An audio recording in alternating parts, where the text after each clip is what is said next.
kind of a follow-up question off of that. So then, is it more of the manufacturer is already working with the hub, and then the hub approaches the payer to cover it, or is it the payer is hearing from a provider saying we want to prescribe these drugs that you're not covering, and then the payer's like crap, we're always touting access to our patients, we need to start covering this drug. So I'm just curious how that works.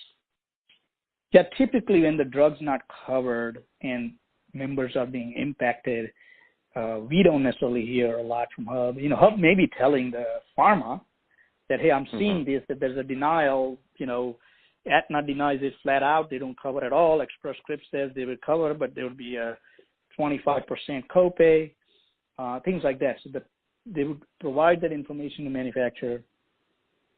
But manufacturer will start getting some intel of what market and what payer is denying things.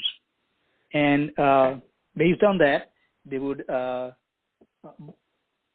but meanwhile, you also have a prescriber community, which pharma are closely working with, right? If I'm a neurologist and I got this new drug that I wanted to cover and it's getting declined, so who do I call? My pharma rep is visiting me every day. Hey, Dr. So-and-so, I heard you got one prescription. What happened, right? So he would say, well, I tried, but the payer doesn't cover this. Oh, okay.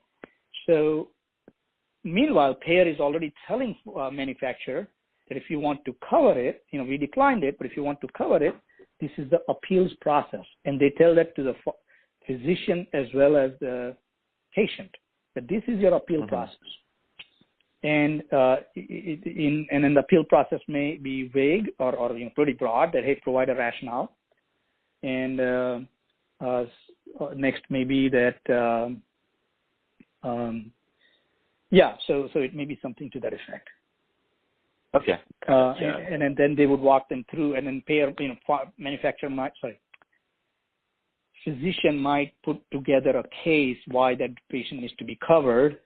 And then it is possible that hub folks who are now a little bit experienced in understanding the criteria and disease states and all that stuff, they may help out prescriber that, look, if you do XYZ, we know Aetna covers it, and very likely CVS Caremark will cover it as well.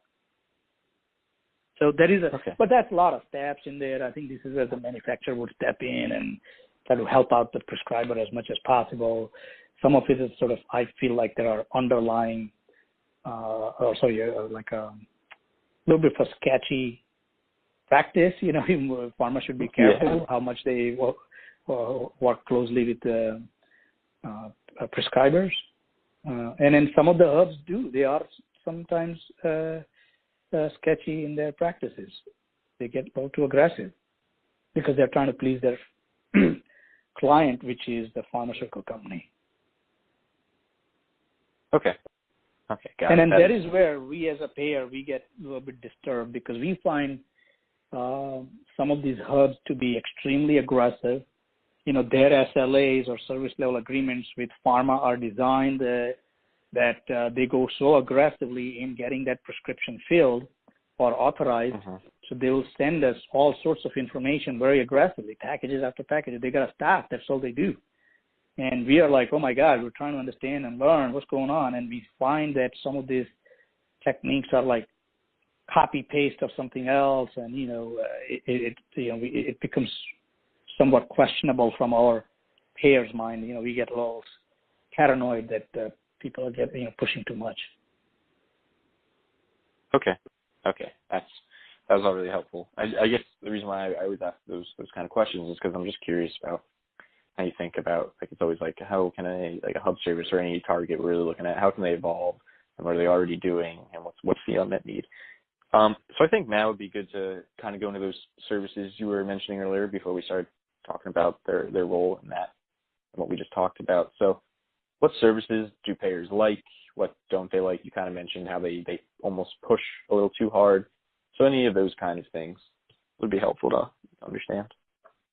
Yeah, I think we as a payer, we do know that there is a market need for these patients to be well taken care of, because at the end of the day, they are our members, and we do want to take care of them in a really good, succinct way. So we like an organization that helps our